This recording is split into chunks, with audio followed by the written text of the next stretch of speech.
Doctor ortho Ayurvedic oil and capsule, अब दर्द भी घुटने टेकेगा। सिंगापुर के बाद सीएम योगी का जापान दौरा। सीएम योगी ने मित्सुई को यूपी में बड़े निवेश का दिया न्योता। नवीनीकरणीय ऊर्जा, आईसीटी, सेमीकंडक्टर और डेटा सेंटर जैसे प्रमुख सेक्टर्स में निवेश के लिए किया आमंत्रित। झारखंड के पूर्व मुख्यमंत्री चंपई सोरेन के पोते वीर सोरेन का निधन। कुल्लू घूमने गए वीर सोरेन की बर्फ में स्केटिंग के बाद होटल में अचानक बिगड़ी तबीयत। निजी नर्सिंग होम में डॉक्टर ने मृत घोषित किया। बिहार के भागलपुर में बड़ा सड़क हादसा। बेकाबू बस ने ई रिक्शा और पिकअप वैन में मारी टक्कर। ई रिक्शा में सवार 4 लोगों की मौत, 6 लोग गंभीर रूप से घायल।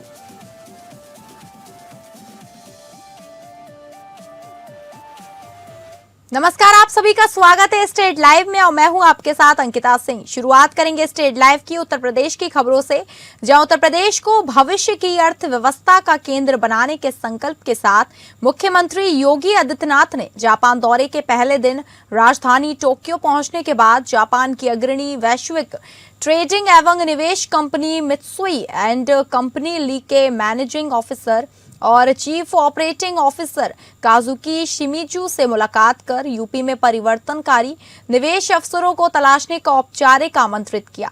मुख्यमंत्री ने मित्सुई एंड कंपनी की शीर्ष प्रबंधन टीम के साथ बैठक के दौरान विशेष रूप से 4 प्रमुख क्षेत्रों में निवेश की संभावनाओं को रेखांकित किया, जिसमें नवीनीकरणीय ऊर्जा के तहत solar, bio energy, green hydrogen और ऊर्जा भंडारण परियोजनाएं शामिल हैं।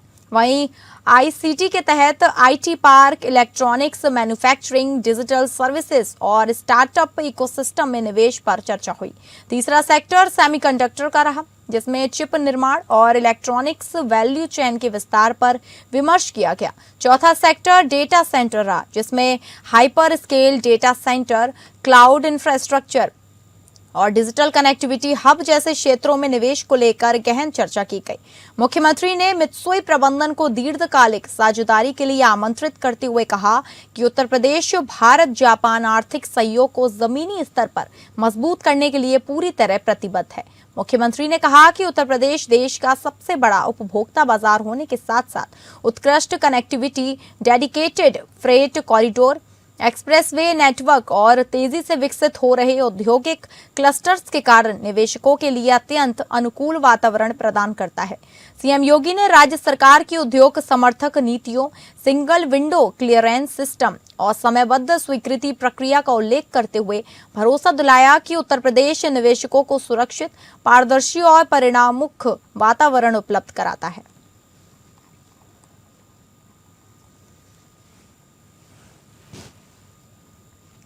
जापान में Uttar Pradesh investment road show कार्यक्रम को मुख्यमंत्री योगी आदित्यनाथ ने संबोधित किया। सीएम योगी ने कहा, उत्तर प्रदेश सूर्यवंश के राजा भगवान श्री राम की पावन जन्मस्थली है, साथ ही भगवान बुद्ध की पावन धरा है। भगवान बुद्ध से जुड़े सर्वाधिक महत्वपूर्ण स्थल उत्तर प्रदेश में ही है। उनका राज्य कपिलवस्तु उत्तर प्रदेश में है। उन्होंने प्रथम उपदेश सारनाथ में दिया, वह उत्तर प्रदेश में है। अपना अंतिम महापरिवर्तन निर्माण जहां किया वो कुशीनगर उत्तर प्रदेश में ही है। आज उत्तर प्रदेश में स्पिरिचुअल टूरिज्म को बढ़ाने के लिए रामायण सर्किट और बौद्ध सर्किट के रूप में हमारी सरकारें आगे बढ़ रही हैं। जब भगवान राम, भगवान बुद्ध की बात होती है तो दोनों का संबंध सूर्यवंश की महान परंपरा से है, जिस सूर्य की प्रथम किरण का इंतजार जापान वासियों को होता है। उत्तर प्रदेश में आपका निवेश इसलिए भी सुरक्षित है और आपके लिए भी सुखद अनुभूति का क्षण उपलब्ध कराता है, क्योंकि उत्तर प्रदेश में एक सुरक्षित वातावरण है, स्केल है, तो उस स्केल को स्किल में बदलने की सामर्थ्य भी है, स्टेबिलिटी है, स्पीड है। ये सभी कुछ आपको उत्तर प्रदेश के अंदर देखने को मिलेगा। यानी पर्याप्त मात्रा में यंग वर्कफोर्स इंडस्ट्री में कार्य करने के लिए वहां पर आपको उपलब्ध हो सकता है। किसी प्रकार की कोई समस्या नहीं। हर इंडस्ट्रियल पार्क के लिए 4 लेन की कनेक्टिविटी, पर्याप्त मात्रा में ऊर्जा की आपूर्ति उत्तर प्रदेश के अंदर आज के दिन पर उपलब्ध करवाई जा रही है। उत्तर प्रदेश के पिछड़ा वर्ग कल्याण और दिव्यांगजन सशक्तिकरण राज्य मंत्री नरेंद्र कश्यप ने 2026-27 के सामान्य बजट और विभागीय उपलब्धियों पर राजधानी लखनऊ में प्रेस वार्ता की। अपने संबोधन में मंत्री नरेंद्र कश्यप ने बताया कि पिछड़ा वर्ग कल्याण विभाग का बजट 3,402 करोड़ रुपए किया गया है, जो पिछले वर्ष से लगभग 9% अधिक है। दिव्यांगजन सशक्तिकरण विभाग का बजट 2,140 करोड़ रुपए हो गया है। पिछड़ा वर्ग कल्याण विभाग की छात्रवृत्ति और शुल्क प्रतिपूर्ति योजना के तहत 2023-24 से सभी पात्र छात्र छात्राओं को छात्रवृत्ति मिल रही है, जो प्रदेश के इतिहास में पहली बार हुआ है। स्कॉलरशिप वितरण अब 25 सितंबर से ही शुरू कर दिया गया है और अब तक लगभग 20 लाख छात्र छात्राओं को समयपूर्ण छात्रवृत्ति मिल चुकी है। मंत्री नरेंद्र कश्यप ने बताया कि गरीब बेटियों के लिए शादी अनुदान योजना के तहत 2026-27 में 210 करोड़ रुपए का प्रावधान किया गया है।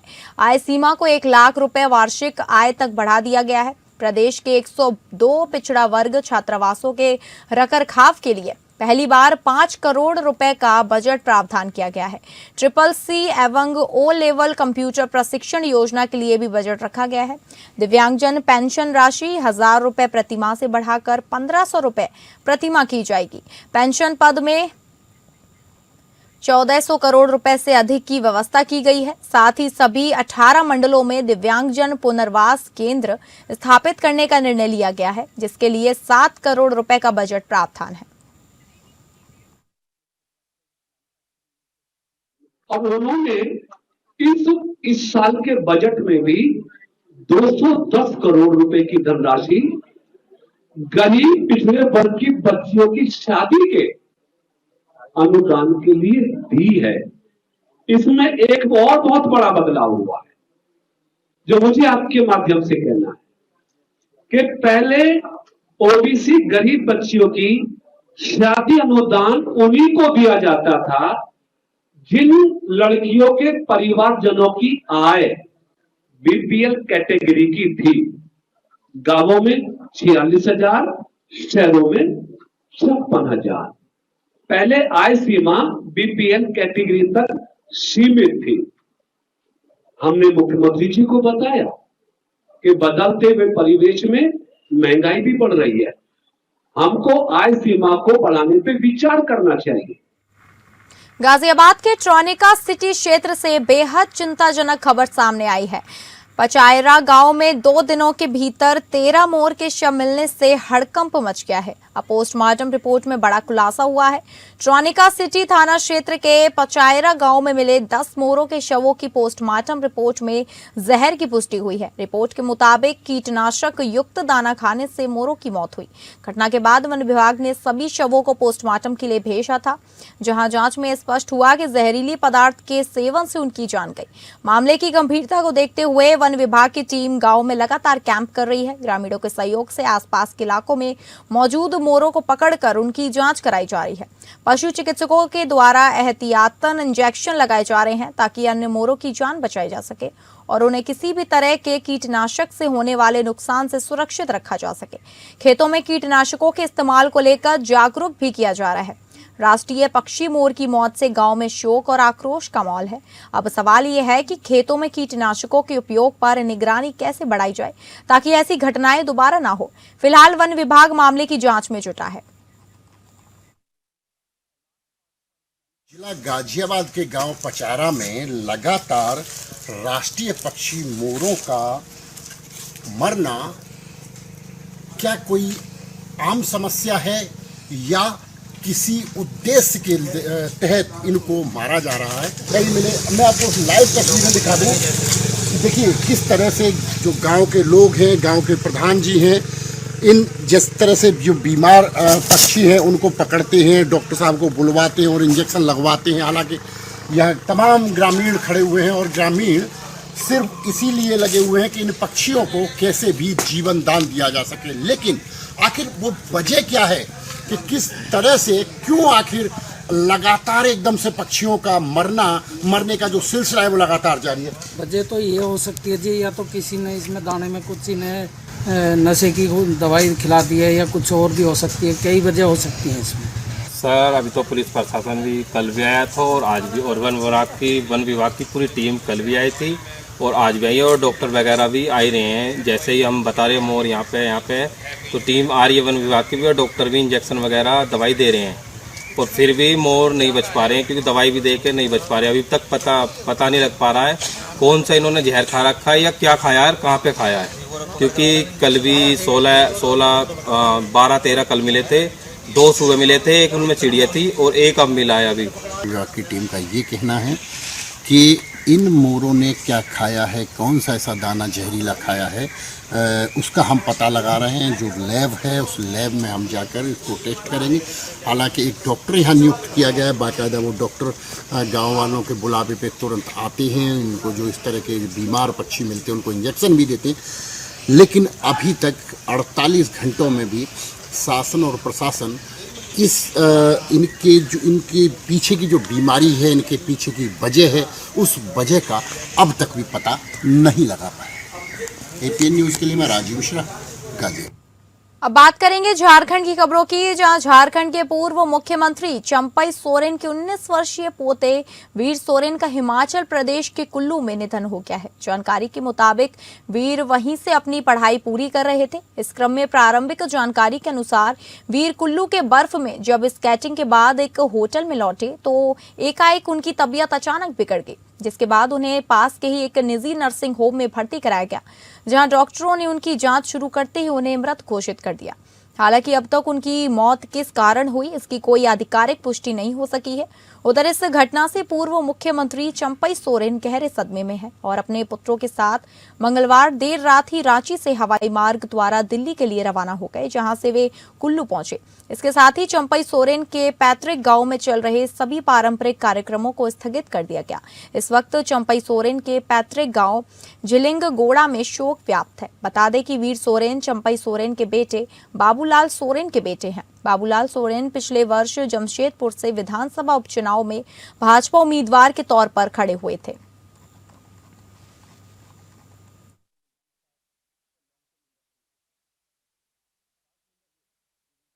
चंपईदा भले आज हम लोगों के साथ नहीं हैं, लेकिन हम संगठन में उनके साथ बिताए गए लंबे समय को याद करते हैं और मरांग गुरु और ईश्वर से प्रार्थना करते हैं कि इस दुख की घड़ी में चंपईदा को संबल प्रदान करें कि वो इस दुख की घड़ी का सामना कर पाए। पूरा पार्टी या पूरे झारखंड की जनता का उनका सहानुभूति है, ईश्वर उनको इस दुख की घड़ी में। झारखंड में निकाय चुनाव को लेकर वोटिंग पूरी होने के बाद से विधानसभा में बजट सत्र के बीच पक्ष विपक्ष के बीच सियासी पारा गरमाया हुआ है।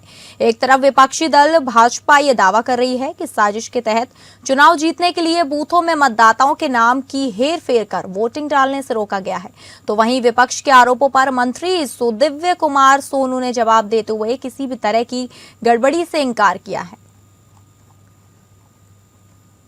देखिए, लोकतंत्र की खूबसूरती होती है कि मतदाता अपने मत का प्रयोग करे, और इस तरह का भाषा का उपयोग करना मुझे लगता है अपने आप में लोकतंत्र का गला घोटने जैसा है।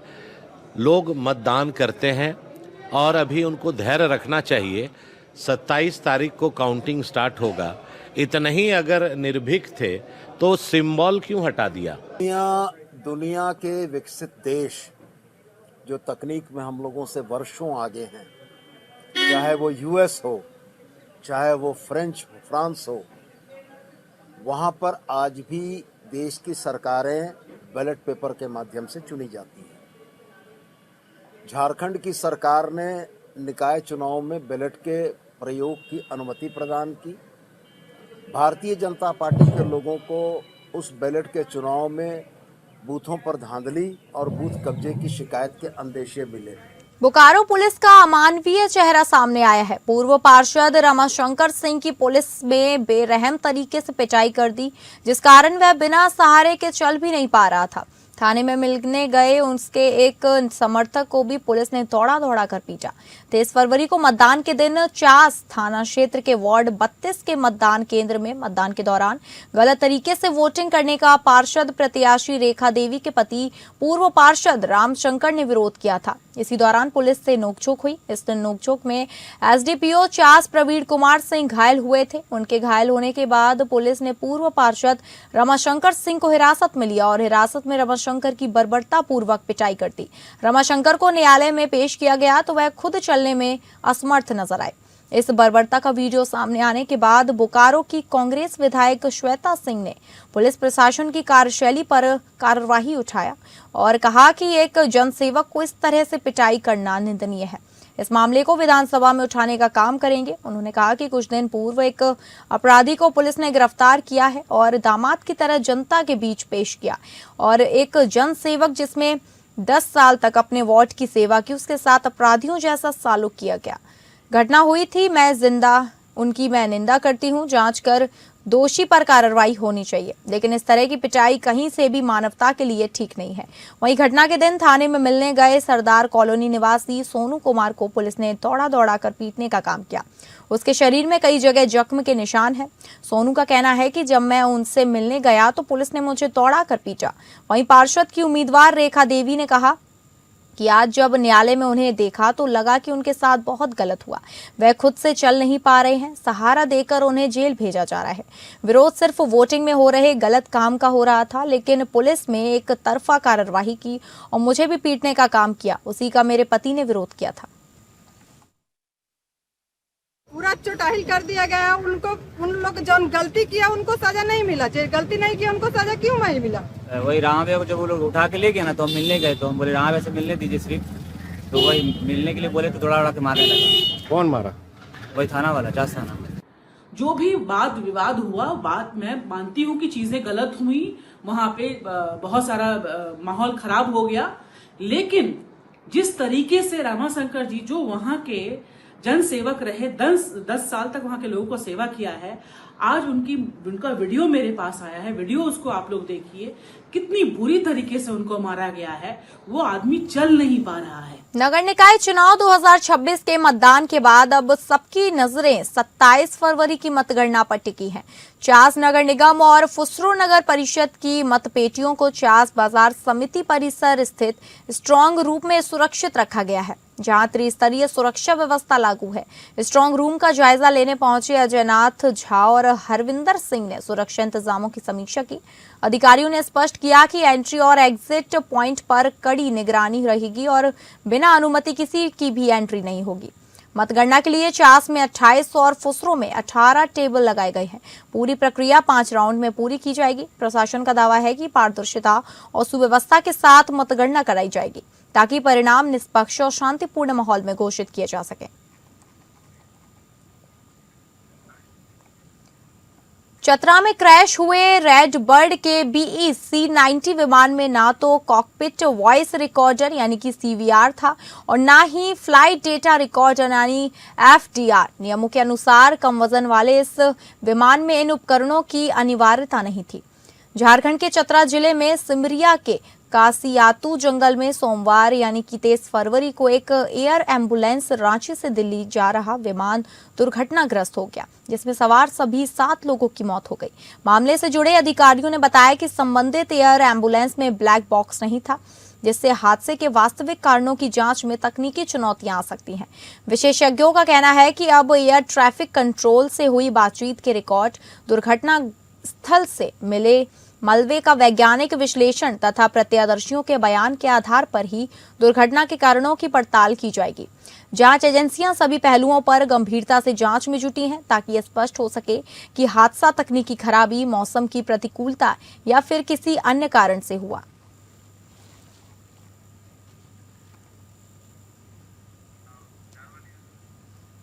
अब बात करेंगे बिहार की खबरों की, जहां बिहार के भागलपुर में राष्ट्रीय राजमार्ग 31 पर काल बनकर एक बस ने तेज रफ्तार 4 लोगों की जिंदगियां लीन ली। तेज रफ्तार बस ने ई रिक्शा और पिकअप वैन में टक्कर मारी, जिससे ई रिक्शा के परखच्चे उड़ गए। वहीं ई रिक्शा में सवार 4 लोगों की मौत हो गई। मृतक में एक बच्चा भी शामिल है। बताया जा रहा है कि बस भागलपुर से सहरसा की ओर जा रही थी। वहीं ई रिक्शा पर सवार लोग नारायणपुर से इलाज करवा कर आ रहे थे। इस बीच झंडापुर थाना क्षेत्र अंतर्गत दयालपुर में NH 31 पर तेज रफ्तार में बस ने पहले सामने से आ रही ई रिक्शा और फिर पिकअप वैन में टक्कर मारी, जिसके बाद मौके पर ही 4 लोगों की मौत हो गई। वहीं 6 लोग घायल हो गए, जिसमें से 5 लोगों की स्थिति गंभीर बनी हुई है। घटना के बाद घटनास्थल पर चीख पुकार और अफरा तफरी मच गई। घायलों को जवाहरलाल नेहरू मेडिकल कॉलेज अस्पताल में भर्ती कराया गया, जहां प्रभारी अधीक्षक घायलों का समुचित इलाज करवा रहे हैं। इधर भागलपुर के जिलाधिकारी डॉक्टर नवाल किशोर चौधरी और नवगछिया की SP प्रेरणा कुमार समेत कई अधिकारी दयालपुर में NH 31 पर घटनास्थल पर पहुंचे। वहां घटना का जायजा लिया और वाहनों को सड़क पर से हटवाकर जाम क्लियर करवाया। वहीं मृतकों को पोस्टमार्टम के लिए नवगछिया अनुमंडल अस्पताल भेजा गया है। जिलाधिकारी ने बताया कि सिर्फ 2 मृतकों की अभी तक पहचान हो पाई है, जो कटिहार और खगड़िया के बताए जा रहे हैं। वहीं एक मृतक की पहचान कटिहार के रहने वाले शिव नारायण मंडल के बेटे अरविंद कुमार मंडल और खगड़िया के मोरकाही के रहने वाले अमन निषाद के पुत्र 6 वर्षीय कुणाल कुमार के रूप में हुई। 2 लोगों की पहचान में पुलिस जुटी हुई है।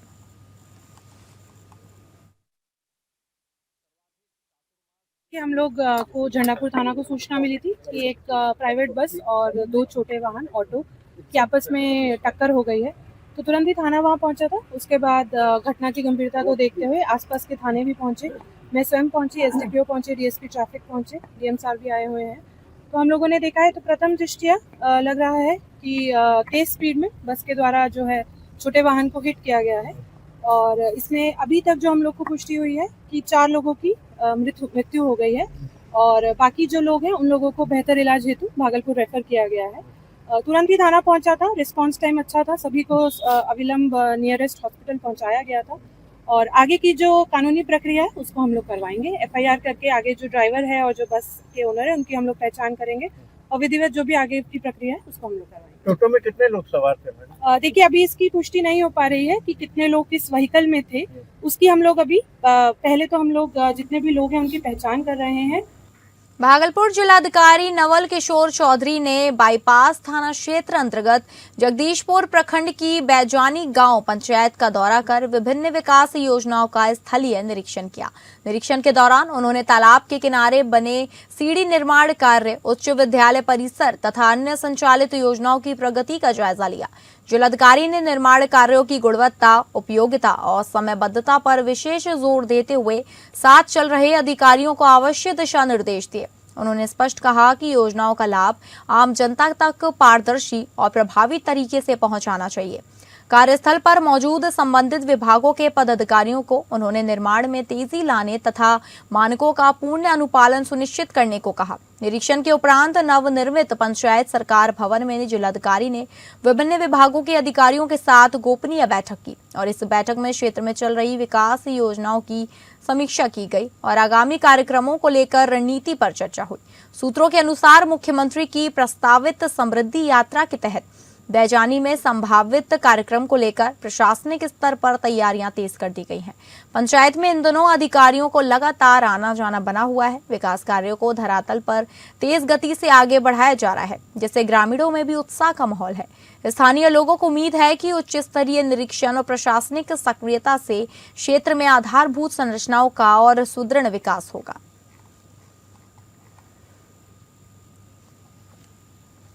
अब बात करेंगे छत्तीसगढ़ की खबरों की, जहां जोहार छत्तीसगढ़ पार्टी व छत्तीसगढ़िया क्रांति सेना जिला बलौदा बाजार के द्वारा छत्तीसगढ़ राज्य निर्माण के स्वप्रद्रष्टा डॉक्टर खूबचंद बघेल जी की पुण्यतिथि के अवसर पर हथनीपारा स्थित शीतला मंदिर प्रांगण में कार्यक्रम आयोजित कर श्रद्धा सुमन अर्पित किया गया।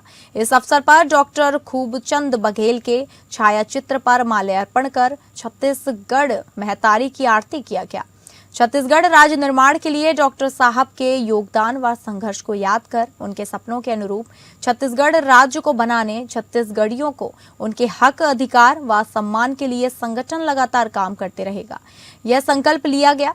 और साथ ही वर्तमान में छत्तीसगढ़ राज्य सरकार के नीतियों पर दुख व रोष प्रकट किया गया। राज्य सरकार द्वारा धान खरीदी के दौरान अव्यवहारिक निर्णयों से किसानों को हुए भारी दिक्कतों के लिए भाजपा सरकार को जिम्मेदार ठहराया। साथ ही रबी फसल के समय किसानों के बिजली कनेक्शन काटने, शिवनाथ नदी में लगे मोटर पंपों की जब्ती करने के फैसले की निंदा कर इन फैसलों पर रोक लगाने की मांग की गई। साथ ही सरकार द्वारा गांधी जी के शहादत दिवस, मुहर्रम व होली के दिन हाइड्रे को समाप्त कर इन दिनों शराब दुकान खोलकर बिक्री करने के निर्णय की आलोचना कर इसे वापस लेने की मांग की गई।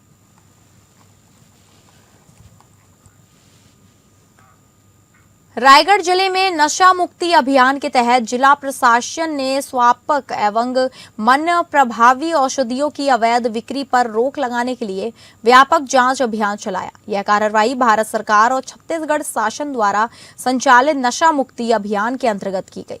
अभियान का उद्देश्य बिना डॉक्टर की वैध पर्ची के नशीली दवाओं की बिक्री पर सख्ती से रोक लगाना और युवाओं को नशे की गिरफ्त में जाने से बचाना है। जिला प्रशासन, पुलिस प्रशासन तथा औषधि प्रशासन की संयुक्त टीम ने जिले के विभिन्न मेडिकल स्टोर्स में सघन निरीक्षण किया। जांच के दौरान दवाओं के स्टॉक रजिस्टर, प्रिस्क्रिप्शन रिकॉर्ड और भंडारण व्यवस्था की बारीकी से जांच की गई। नियमों को उल्लंघन के आशंका पर कुल 15 मेडिकल स्टोर्स के संचालकों को कड़ी चेतावनी जारी की गई। जिन मेडिकल स्टोर्स को चेतावनी दी गई उनमें Gujral medical, Saluja medical, Lakshmi medical, Mahamiya medical, Pramod medical, Nirupama medical, Ashirwad medical, Neha medical और विजय मेडिकल सहित अन्य प्रतिष्ठान शामिल हैं। अधिकारियों ने स्पष्ट निर्देश दिया कि बिना पंजीकृत चिकित्सक की वैध प्रिस्क्रिप्शन के किसी भी प्रकार की नशीली या मना प्रभावी दवाइयों का क्रय विक्रय नहीं किया जाए। सहायक औषधि नियंत्रक, खाद्य एवं औषधि प्रशासन ने कहा कि भविष्य में नियमों का उल्लंघन पाए जाने पर संबंधित दुकानों के खिलाफ कठोर कानूनी कार्रवाई की जाएगी। प्रशासन ने यह भी स्पष्ट किया कि नशा मुक्ति अभियान के तहत आगे भी ऐसे निरीक्षण लगातार जारी रहेंगे।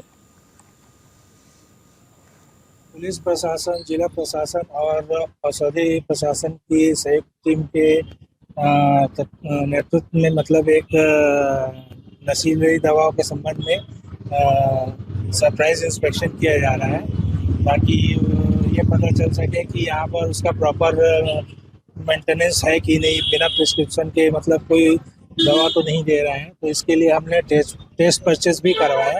ये एडीसी सर द्वारा और टीम द्वारा अचानक नारकोटिक ड्रग को लेकर जो निरीक्षण चल रहा है, ये पहले भी होते आए हैं और अभी भी निरीक्षण जो हो रहे हैं वो सही दिशा में है।